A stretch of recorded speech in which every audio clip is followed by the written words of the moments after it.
I applaud all the black women who stayed with their men despite the ups and downs that might have put their relationship in jeopardy.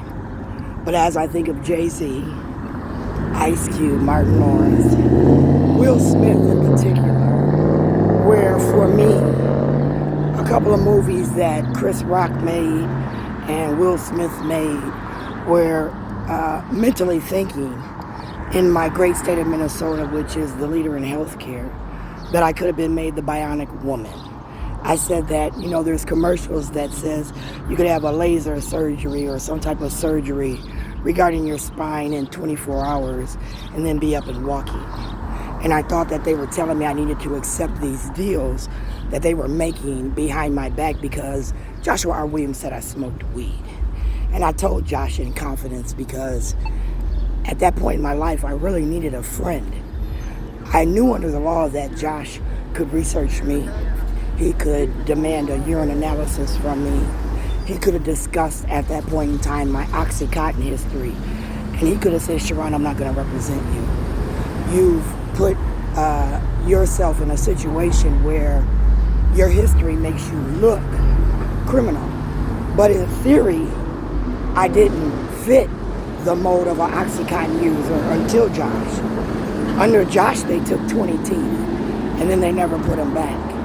I said that the accident from 2004, where Dr. Gordon gave me Oxycontin, brand by the way, and then retired, was what I consider to be a way for my mind to take me back to Barack Obama and Keith Ellison way back. And I thought that, in theory, these niggas could have been targeting me for years. And I had to think of the money that was due me, like I said, under Jim Long, where I thought, Jim, I reached out to you in cosmetology school after Pat Baker no longer was helping me. Because under Pat Baker, she didn't want me to file for student loan. I just applied for the school loan, and then they paid for my cosmetology. Then when I got to Renee and Uncle Michael's house and I was staying there, I had to do my own student loan.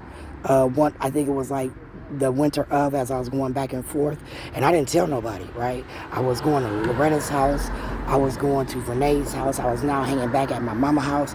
I didn't tell nobody that I redid my student loan, and then that's when I applied and got the money. So now I'm living large in Minneapolis, and didn't nobody know that I got my student loan at that point, and I did my own paperwork. I'll never forget, I was sitting in Scott Lewis' office with my cosmetology people, and they were like, Sharon, you don't want your student loan? Well, you didn't take it last semester. I'm like, what loan? And they're like, you could do this, that, and the third, and you're going to get. And since, again, I was getting GA and living at Renee's, Loretta's, finding my way in life, I took my student loan. And that was the first time that I did that. And then I went back to Jim Long and I said, Jim, can I get my Mighty money? And Jim said that cosmetology was not a course that they paid for. They only paid for courses that were at the community college or the universities where they had a very set education structure that you could get the money for.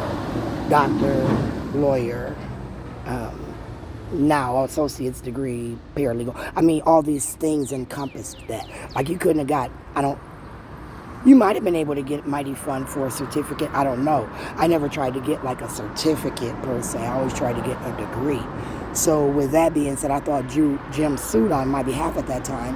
Why? Because he said I couldn't get the Mighty money because I went to a trade school, technical college. And he said that because I passed the laws test, for him that showed that I was qualified for law school, and Jim wanted me to go to law school.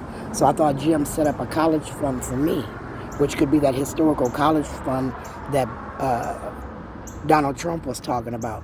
He now dug into my past off of my Facebook page where his children started stalking me, and now him and Barack are talking, and they're trying to split my money, and I just had a problem with that. For some odd reason, I don't know why I began to think that. And then I thought that in 2003 and 4 under Jesse Ventura, where I filed claims for the first time due my son based on me reading policy and procedure, becoming an attorney on behalf of my children, challenging the school district. That's where they now started to attack me and want my life. The people under that government. And I tracked Amy Klobuchar back then.